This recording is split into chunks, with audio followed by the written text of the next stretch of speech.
Welcome back to the Raw Selection Private Equity Podcast. Joining us today is Adrian Siew, Managing Director of Rothschild, co-head for their Secondaries division focused on continuation vehicles. Adrian, if you can share with us a brief insight into you, please.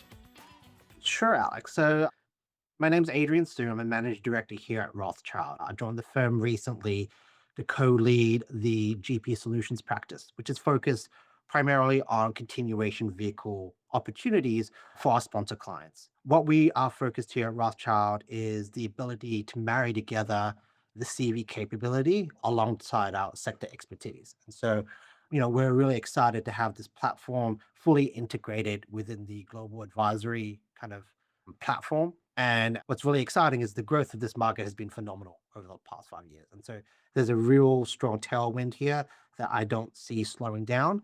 And as this product becomes more ingrained, I do think every sponsor out there and every private equity firm will at one stage in their life cycle consider doing a CV. And I would say the majority will probably end up doing one eventually as well. So excited to be here and glad to have this discussion. What's your take on why the continuation vehicles, without pointing out the obvious of what's going on economically, especially within private equity, but what's your take on why that is prevalent and fast growing at this point?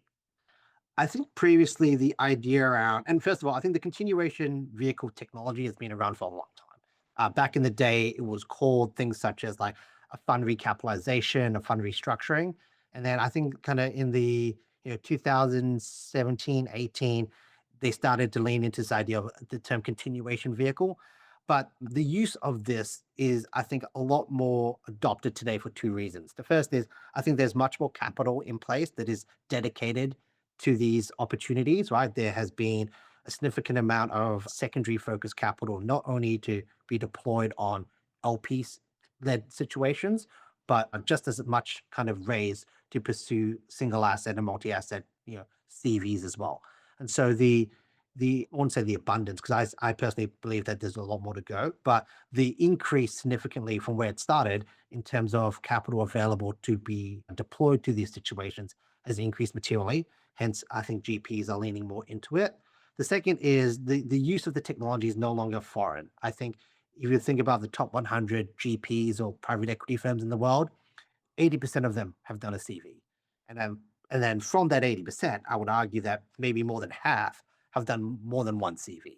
And so I wouldn't argue that these are serial issuers, but I think once you have done your first CV, the stigma of it has definitely gone. And it's the ability to, selectively look at your portfolio, identify the right assets that make sense to be put into a CV, and then going down that pathway as well. Because I think there's many benefits of doing a CV outside of the opportunity to hold the asset longer. You build relationships with new LPs. You have the ability to obviously provide liquidity back to your LPs, your legacy LPs, and the ability to also continue a good journey with the management team that's in place at the portfolio company for a second lap around the track.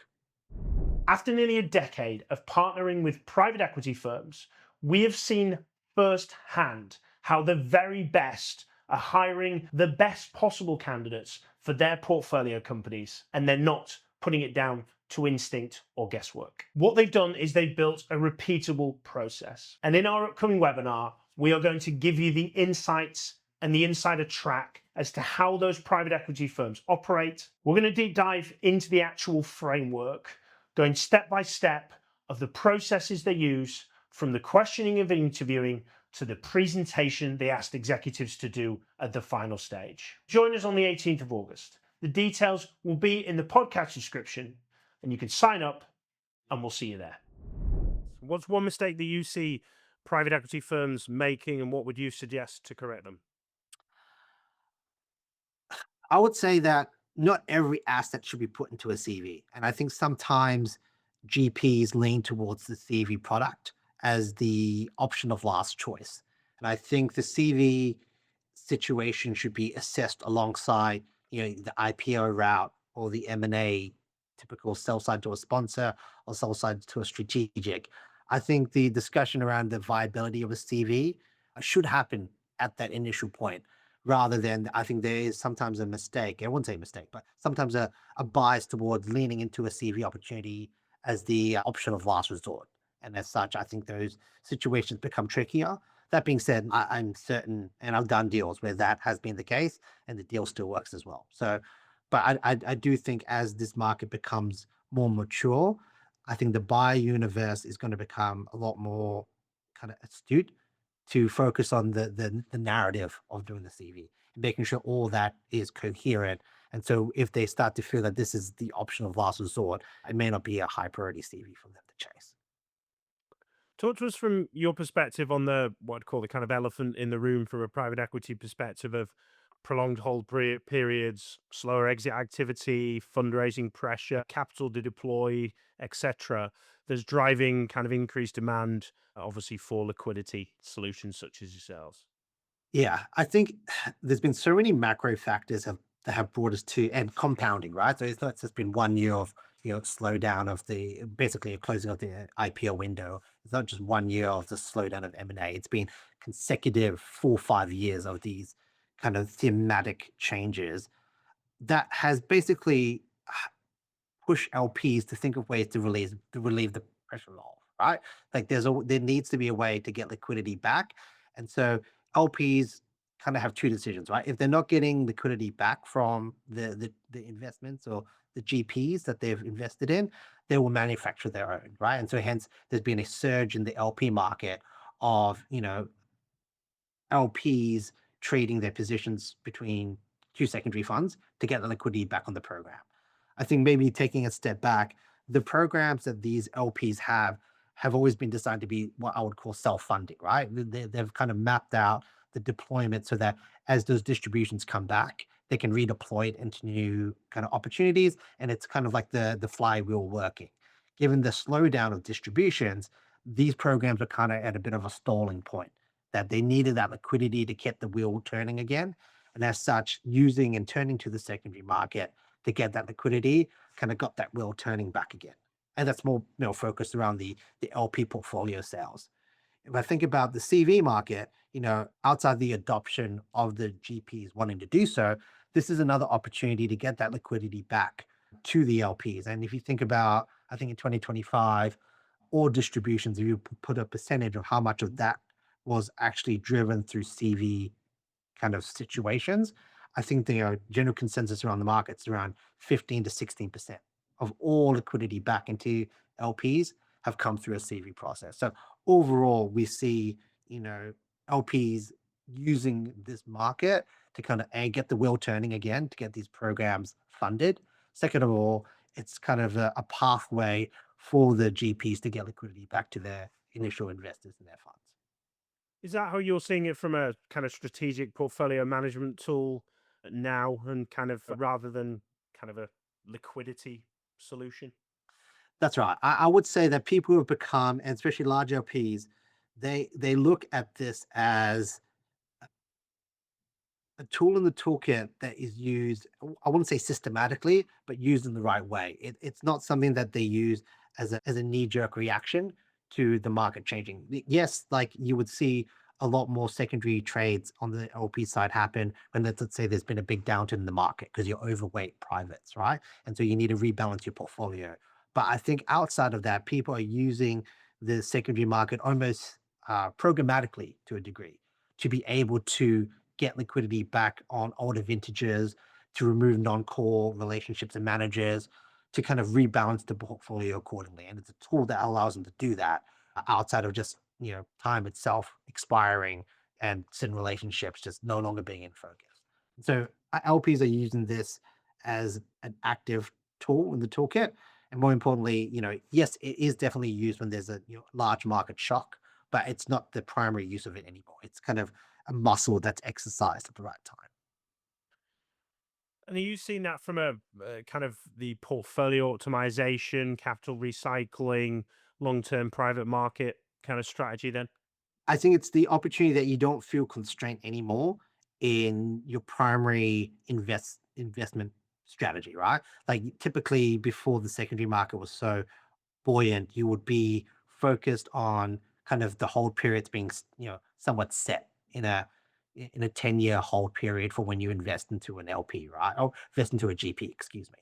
Now that you have the ability to move and trade that position much earlier than the typical duration, that's where that portfolio optimization comes in place. It allows you to manage your core relationships. Allows you to kind of remove yourself from like certain exposure to energy or tech, etc. You're able to kind of prune and adjust your portfolio by trading out those positions in the secondary market. If we see, in comparison with what I regard as more traditional private equities, the new boy on the block to some extent, and this edition then adds in with the secondaries market, how do you see that kind of reshaping the kind of sponsor LP relations and overall private market investing more broadly? I think it's a good I think it's additive to the sponsor LP relationship. It's allowing the GP to actively provide liquidity backup options to the LP. I think a unique characteristic around a CV is that when you run a CV process, you're not forcing to a degree the LP to take liquidity. An LP has full optionality to participate in the CV. They can always roll their stake into the CV to participate alongside the asset for the second lap. These processes and how we think about it at Rothschild is these processes aren't designed to force anything around your current LPs. These are very, you know, important relationships for the GP. And so how we think about it is that you need to do this transparently. And I think you need to do it in a way that allows the LPAC and your current LPs understand the narrative and reasons why, right? And be all aligned on that process to ensure that there's a successful transaction. Looking at every industry has its good, bad, and it's ugly. And if you're looking at the CV market from a GP perspective and an LP perspective, how should they be looking at what a good CV looks like and what a bad deal's going to look like? Obviously, it's all going to be in and out depending on the deal, but what are the general red flags? It goes back to my opening point around narrative. I think in today's market, narrative is key, and that the the pursuit of the CV option meets all the right merits of why they're doing it and going to those reasons why, right? The first reason is that this is an asset that has performed well. And so when you do transact in the CV, whatever the market clearing price is, there's a strong return for your current LPs. The second point would be there's enough juice left in the asset for another private equity like return. That the GP is a net buyer of the asset rather than a net seller. That in a de novo underwrite of the asset, there's another 2x plus return that they are confident at achieving, and almost you could argue it's achieved in a de-risked situation because they currently own the asset, right? They are aware of all the skeletons in the closet to some degree. And so they are confident that there is a second kind of strong return here today from the market clearing price that they come in at. The second is alignment. If you think about the investors in a CV, they are all passive investors, right? And so they are LPs that don't control the asset and manage the asset on a day to day basis. And as such, they want to see that the GP has alignment in the vehicle to ensure that in its second hold, that everyone's working towards the same outcome. And I think, the alignment factor is something that's pretty heavily scrutinized in all of our deals to make sure that this is what I would say a re-risking event and not a de-risking event. That the asset that they're putting into a CV is a trophy asset or asset they have high conviction on, and they're happy to put capital behind it to kind of verify and put their stamp of approval that this is something they're confident on. So I touched on narrative, I touched on alignment, I touched on transfer value. Then it's LPAC support, right? I think you need to be able to position this to the LPAC as the right path forward for the asset and provide the right optionality for your LPAC to participate or take liquidity as such. And then lastly, around the asset, I think it needs to be an asset that has a very clear kind of perspective on where it's going to go in the next lap, right? What's the exit going to be like in the next 3 to 6 years, right? The whole point of the CV is that you're not putting it in a vehicle for another 20 years, that there's another exit event that's feasible, another exit event that's strategically in place within that next 3 to 5, 3 to 6 year kind of time. Makes a lot of sense. What do you read, watch, listen to, Adrian, that you recommend that others should check out, please? Well, right now, I am glued to my television around the World Cup, so that's one thing that I'm focused on. This is such a typical answer, but I remember reading it in college. Barbarians at the Gate. It's something that I've read really early on for people who are just getting into private equity. I remember reading that. I think there's been a change in the private equity market, and a part of that evolution, I think the secondary market has been a beneficiary of it. But I think Barbarians at the Gate has been a classic, early one that I've read. Uh, and probably relevant for the listeners here today. Absolutely. And if anybody wishes to do so, how best do they get in touch with you, please?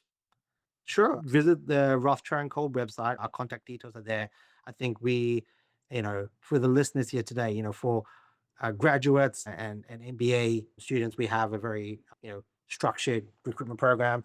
But even for those who are thinking about a career in secondaries, I think the growth of this market has been phenomenal, and that the skill set required kind of varies from something of a capital raising to M&A like kind of skill set.